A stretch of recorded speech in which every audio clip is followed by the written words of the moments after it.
Hey guys, welcome back to the podcast. Do calories matter, or is it only the quality of food that matters? That's the question we're going to be going through in this podcast.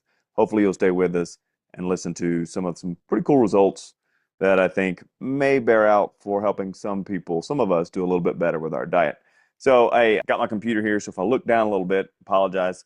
And my background is not the most pleasing just because I'm trying to find a place to actually do this. But so if you're new to the podcast, you're watching on YouTube, we picked up quite a few people on YouTube recently. And I just want you to know this is a faith and fitness channel, meaning we talk about Jesus, we talk about Christ quite a bit, but we also are very science-based and we focus on making sure that we are using our brains intelligently to parse out data, health, and understand maybe some new science that's coming out like we're going to talk about today. So if you're new and you enjoy this content, really, we would love for you to help us grow it. If you're a believer or if you're in the ministry in any way, please give us a like, subscribe. If you leave us a comment, let us know your journey. I would really love to get to know people more. We need more engagement just so that we can conversate with people more often and just really try to get some of this stewardship, faith and fitness stewardship into people's lives so we can keep doing what we feel like we're supposed to do with health. While we're thriving, we're strong, we're not just sick and weak like many of us seem to be drifting towards. So an interesting study that just came out in 2025 from Cell Metabolism. They did a study, and the reason why I find this interesting, before I get into the actual study, the reason I find it interesting is because there's such a raging debate online around calories in versus calories out. It only matters how much food you're eating. And then you got other people over here, like, no, you have to have the right kind of food. And then you get into very specific types of diets. You got carnivore, vegan, vegetarian, lacto-vegetarian, lacto-ovo-vegetarian. You got paleo, you've got keto. You've got all these different camps, and people fall into them. And then you have like science camps where it's just only whatever in this done in studies matters. And you got other people who are like, no, only what matters is what happens with the individual level. So there's just so many camps that people fall into. And this one is an interesting study because it kind of blends a couple of these camps. And this is where I fall a lot more. So don't let the faith part of what we're talking about here steer you in thinking, oh, well, Adam's a kook or whatever. If you think that, that's totally fine. I don't care. But we're using our brains. We're studying. We believe in Jesus.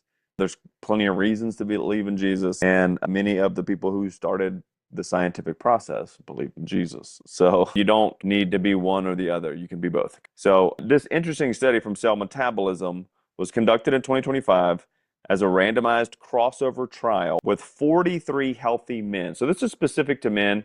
The results will be specific to men, but I think the results will not vary too much when it comes to women, maybe a little bit. Women are a little bit more metabolically flexible at times than men are, but nonetheless. So 43 men, healthy men, that's what they stated, ages 20 to 35. So still relatively young. I'm 48. I consider myself young. I think sometimes my body doesn't think I'm young. It doesn't respond like I'm young. Let me just say that. So relatively young guys, each participant completed both diet phases. So every man served as his own control. So in this study, sometimes you have a control group, and then you have people that did this thing, and then you have people that did this thing, and then they compare the results of each group to the control and see what matters. Each person serves as their own control to potentially get rid of the individual bias. Well, this guy just happened to be healthier than that guy when we started. It doesn't matter. Since every guy went through the diet program, both sides, then they serve as their own control. They're compared to their before, basically. So this eliminates genetic and lifestyle bias, all right? So I'm reading from my notes because I want to make sure I get it right. I can shoot from the hip on a lot of things, but I don't like shooting from the hip on this kind of stuff because people will go back and fact check you. And I do my best, but some people just love doing it. Each phase lasted about 3 weeks, so not very long. So some people will be like, well, that's not long enough. But I think the results will be striking because in only 3 weeks, we got some pretty good results. So each phase lasted 3 weeks, separated by a washout period to normalize baseline physiology. So basically, they did 3 weeks of this particular diet. They let their body reset back to normal, however they were before at baseline, and then they did the other half of the experiment. Researchers provided and measured all food to ensure precision in calorie and macronutrient intake. So everything was controlled. So it wasn't, there could be people sneaking off doing their own things because it's very difficult to get people to comply. But it's still quite interesting that they tried to control every bit of it. They weren't in a metabolic ward, which means people are basically living there and being fed every day and monitored. So I don't think that's where they were. So not fully controlled, but pretty well controlled. The diet composition was, this is why it's interesting to me, because we're blending these two camps. Diets were both identical in calories and macronutrient breakdown, protein, carbs, and fats. The key difference was the degree of processing. Processing is a big term. Processing can be like, if you eat a steak, that has been processed because it is no longer part of the cow. It's been processed. That's minimally processed. Whereas if you go and get a Snicker bar, you have lots of ingredients that are not ever found in any closeness to the original form, right? What is nougat? Where does the nougat tree, or where's the nougat animal? You know what I mean? So we have levels of processing. So some people, when they get into processing, they get a little too crazy about the definitions. It's a spectrum. So the key differences here were the level of processing in each diet. So that's very important to realize. One diet contained about 77% ultra-processed foods. So let's just rough it out at 80% of what they ate, or 75% of what they ate was ultra-processed foods. That's bars, packages, candy, sweets, anything, frozen meals, however you want to put it. They were ready-to-eat items like refined grains, breads, protein bars, packaged snacks, and pre-made meals, right? All the convenience stuff. So 75% of their diet was convenience foods, which means 25% was maybe whole foods, okay? Not from the store, but whole foods, like minimally processed foods like salads and veggies, fruits, whole grains, potentially beans, lots of fish, steaks, stuff that people normally eat at your house, right? The comparison diet used minimally processed ingredients that modeled more of a Mediterranean pattern: whole grains, fruits, vegetables, fish, and olive oil. Okay, so if we compare these, we've got about 75% ultra processed foods, and then about 75%, maybe more, of minimally processed foods altogether. Things that we would consider whole foods. Things that, when you look at pictures of food for the most part, and people want great food, they're usually not saying, I really want to eat convenience gas station food in Japan. They're saying, no, I want to go get some ramen.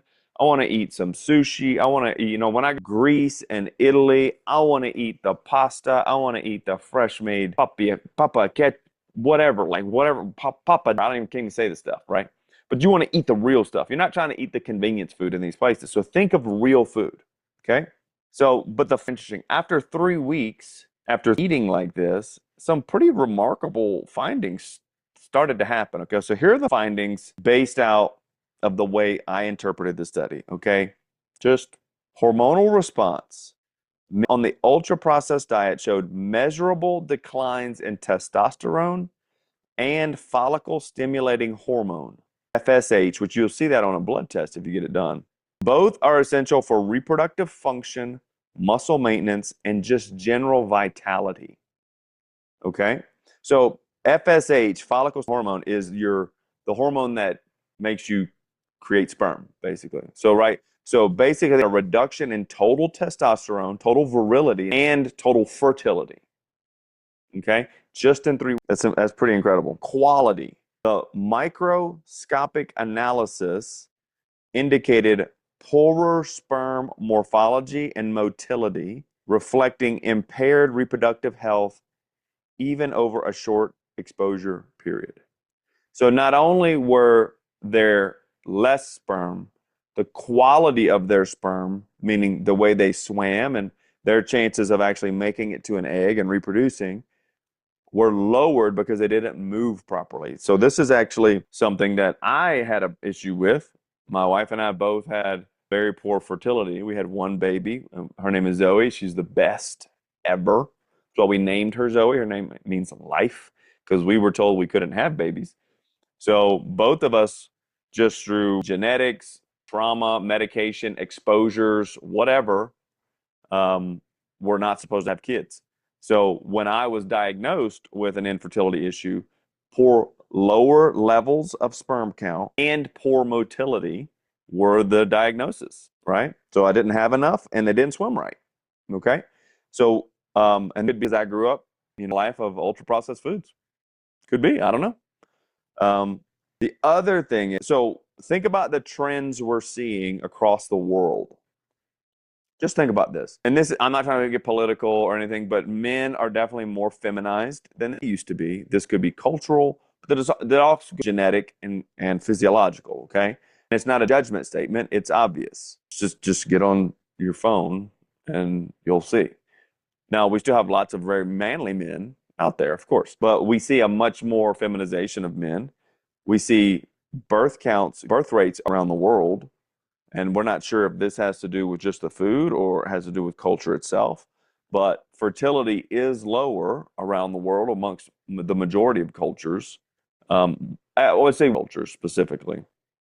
And then the finding was body composition, despite matching the calories. So this is where the argument gets funny, is that people will tell you that calories in versus calorie out, as long as protein is equated, fats are equated, and carbs are everything should be the same. Meaning, I could eat an ultra processed food diet. I could track my macros on an ultra processed food diet and get the same exact results as someone who eats the same calories, or the other be eating whole foods, chicken, eggs, steak, all this other stuff would get the same results. They're saying, according to this study, that that's not the case, because the subjects accumulated more fat mass during the processed food phase, suggesting reduced metabolic efficiency. Okay? So not only did they eat the same amount of protein, fats, and carbs, but somehow this equated to more body fat storage, even in the presence of not more food. So we're thinking there has to be some form of nutrient partitioning issue. It has to be the processed foods had to signal to the body to deal with the food differently, because the calories, fat cannot be created out of nothing. The energy balance will tell you calories cannot be created out of nothing. And I believe that's because of physics. You don't just create matter out of nothing. It exists, and then it's either changes shape, doesn't disappear, and it doesn't just come into being, right? So what is happening? So it's telling the body somehow to store more fat than necessary. So it's literally changing the way the body deals with the food. Okay. The other thing was the pollutant load. Blood testing revealed higher levels of phosphates, phospholates, and other industrial absorbed through packaging and additives. So the findings show that hormones were impaired pretty significantly. Fertility was impaired pretty significantly. Body composition was changed for the negative, even on the same calories. And toxicity went up in the body. Pollutants, things that should not be in the body, were found more heavily in the body. This is all from the ultra processed food diet. All right. So let's think about this. Why is this happening? Well, a couple reasons. The food matrix breakdown. Processing food dismantles the cellular and structural integrity of food. The body digests these items faster, bypassing normal hormonal cues that regulate appetite and energy use. So it could be, honestly, it could be that when they were eating the ultra processed food diet, because it is not as satiating, it is not as filling, they could have been sneaking more food, potentially. Okay.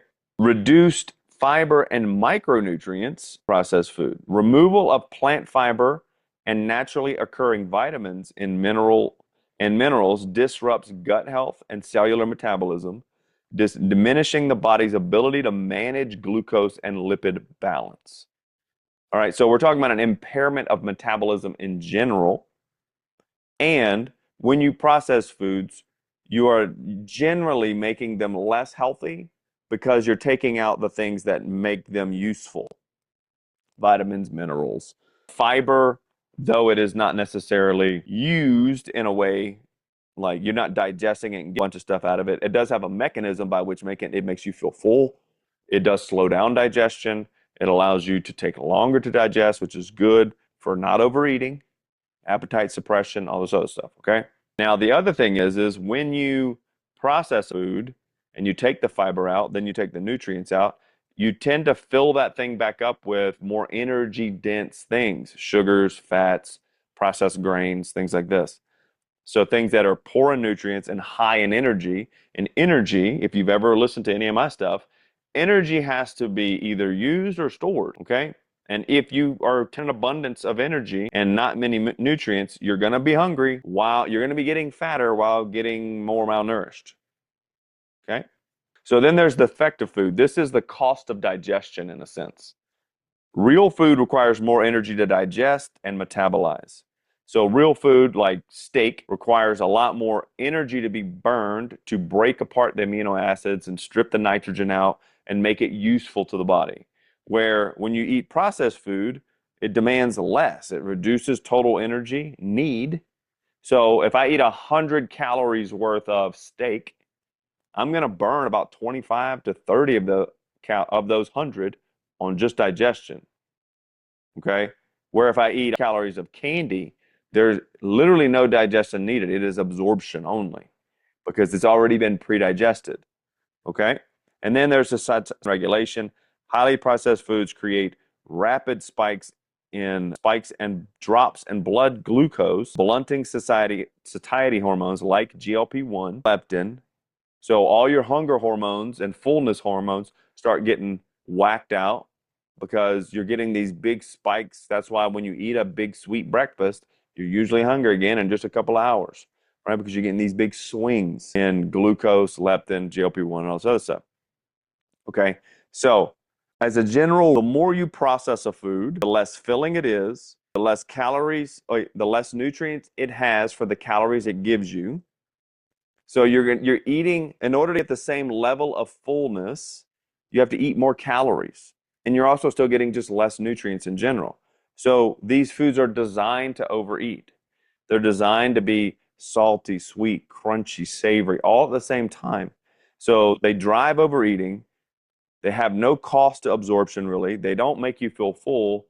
And they mess with your hormone signaling, which could be why these people could be a reason why they accumulated more fat mass.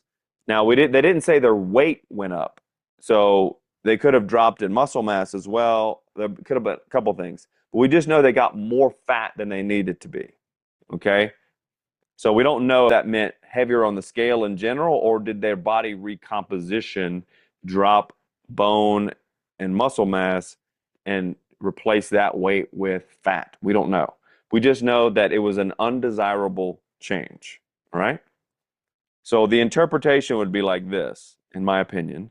Equal calories are not necessarily equal to physiological effect. The form of food dictates its metabolic pathway.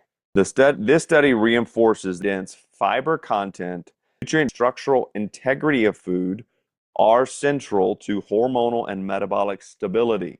So the nutrient density, food quality people, it is important. It is potentially more important. But what and how we eat influence not only weight, but also endocrine health, fertility, resilience, and resilience against chronic disease. So in a sense, both camps are right. How much you eat matters. It does. It matters. You can eat as much of everything, even if it's healthy, as you want. That's called the health halo effect, right? Well, I can eat organic pizza as I want. Well, this flour was sustainably raised and fair traded. And the people who raised it got equal parts, of the consumer profit. No, the quality matters, but the amount matters too. You can't just eat as much. Anytime I ask people who are on the quality only side of the argument, I ask them, okay, well, then can I eat all my calories in butter? Or can I eat just as much butter as I want since butter is a health food? And they're like, no, of course not. Well, why? Because it's too much butter. Okay, too much means amount. Okay, so amounts matter. but matters just as much, potentially more, because if you have a good quality, it will already affect amount because you can't eat as your body, you can't eat, more calories in steak and asparagus as you can in pizza. It's very difficult. Okay. So, but there is here that I want to get into. But first, we just need to realize that when it comes to taking care of your body, you need to have an intention on quality that you give it, but also amount. There have to be restrictions. Restriction is a key to life.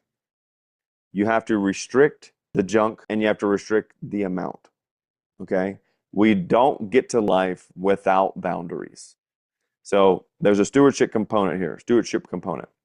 Eating is a stewardship practice. Maintaining your physical vessel, this vessel, the one that God gave you, through consistent, informed choices is part of stewardship. And stewardship just means taking care of the thing that God gave you. Like I steward my daughter's, she's 14.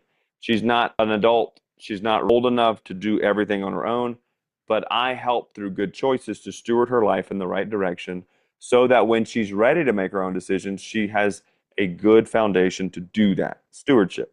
I'm just caring for her. And so this body has to be cared for because it is a perishable gift. It's a gift. If I don't take care of it, it will break down sooner rather than later. Right? So in my channel and on this podcast, I focus a lot on people who are of the faith, but you don't have to be of the faith to have a sense of stewardship, to believe that you are here for a purpose and that purpose was put inside of this body you have. Okay, this body is the only vessel by which you will do the things that you feel you're supposed to do in this world and love the people you feel you're supposed to love and care for your parents or do the things that, even if you're, alpha male, out trying to make millions, doing the thing, you got to have a healthy body to do that. Okay. So you have to steward the thing that's going to get you to where you want to be. And that's this body. Okay. And we do that through choice, through discipline, through restriction, right? The aim is not necessarily black and white thinking. The aim is not like absolutism and purity, but one of functionality. Okay. So if you think about it, roughly 75% of what they were eating in the ultra processed group took them backwards. If we flip that and say 75% of what I'm eating is minimally processed, and then that gives me a 25% buffer zone to live my life because we're not living in absolutes here, then I can reap the majority of the physiological benefits of a healthy diet without too much of I can't enjoy myself at all, right? Stewardship is not about being absolutely pure or absolutely rigid. It is more about making sure that the general direction you're taking your health is a positive one and not a negative one. And most people treat their body like a carnival. They eat based on their emotions. They eat based on how they feel. They celebrate with food. They mourn with food. They cry with food. They celebrate victories with, and they go watch sports with food. Like everything we do is food, but it's based on this kind of sensualness of how I feel rather than maybe what is best. And what's amazing is when I start doing what is best, it starts to feel better. So by making the restrictive or difficult or disciplined decision up front to do what is best, eventually my feelings get in line with that. But being led by feeling will always lead to poor health and poor decision.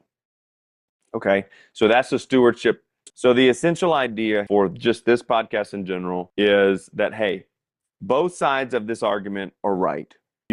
How much you eat matters, but what you eat matters just as much. You don't have to be in one camp or the other. Okay, just like you don't have to be on a diet or off a diet. You can live 75% of the food you eat is good, healthy food. And 25% of the time, you kick your heels up and have a great day.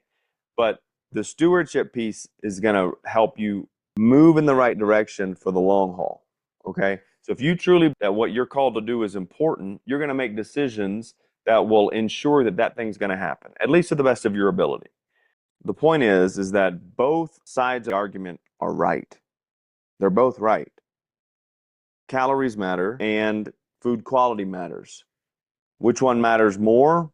That's hard to tell. It seems like potentially the quality of food matters more because by increasing quality, you tend to already start regulating the amount because it's hard to get enough calories when you're eating really good quality food and you're just full.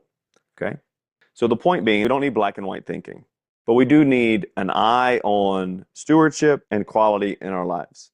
Some restriction, make sure we're not just doing whatever we want all the time, not treating our body like a playground, not just, consuming vast quantities all the time. We're not doing everything based on our feelings, but we are doing things based on our goals, right? So I always tell people, look, this is based on what Dallas Willard said, who was a great philosopher, Christian philosopher, theologian. Disciple whose intent is to become more like Jesus will systematically rearrange their life to that end.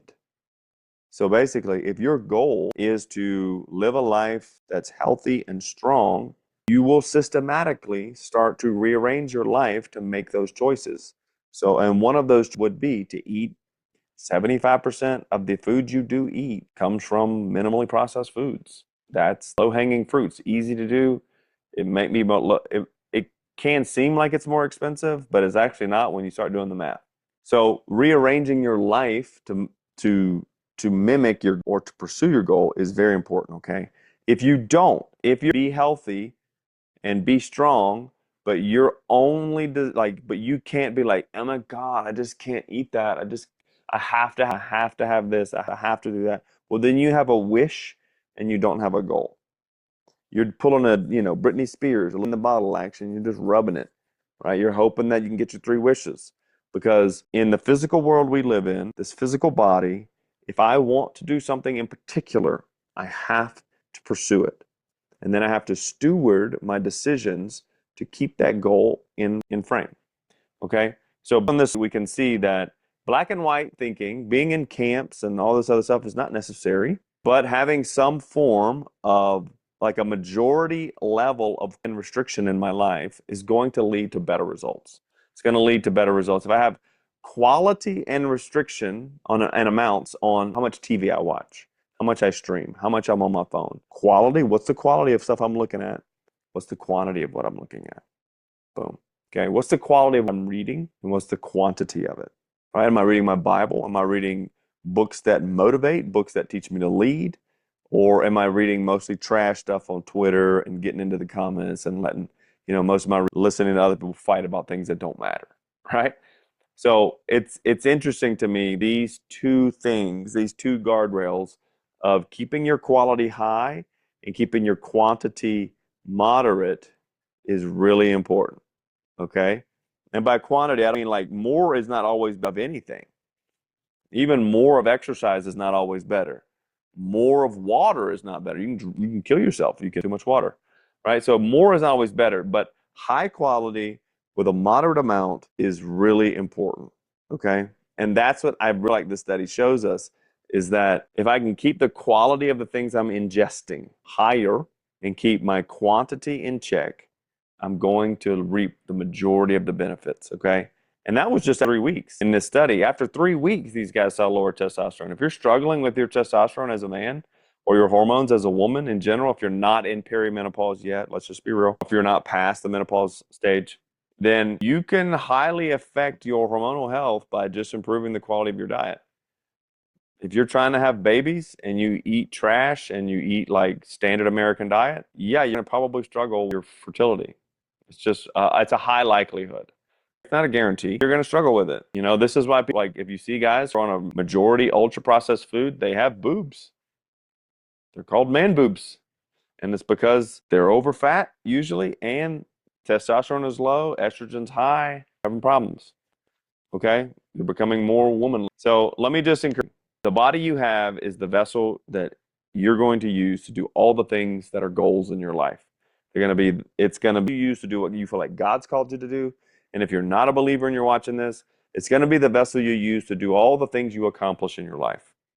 Okay? And if you treat it like a carnival, you treat it like a fair ride, not maintenance at all, and there's no insurance, just some drunk guy running it, it's going to break down. Treat it like a carnival, it's going to break down. But if you take care of it, it's going to last. The guy who to work out the first time, Mr. George Gutierrez, We used to drive to the gym. This was in 1992 or one, I can't remember, roughly two. Uh, we would drive around in his 73 Celica, Toyota Celica. He never got that thing over 3,000 RPMs. He took care of it. He loved that thing. He was obsessive about it. And it drove like it was great. And it was a 70 something vehicle. We're driving it around 25 years later, 30 years later. It was running fine. Why? He took care of it. Put the right gas in it. He didn't treat it hard. He wasn't too hard on it. He didn't do donuts in it, right? Same thing, okay? So, let me encourage you. The life you have is valuable. You should eat, sleep, read, ingest as if you believe it is true. Okay? So, give us a appreciate you. We love you, and we really hope that you'll keep tuning in and share some of this content with other people you think may enjoy it. Have a great day.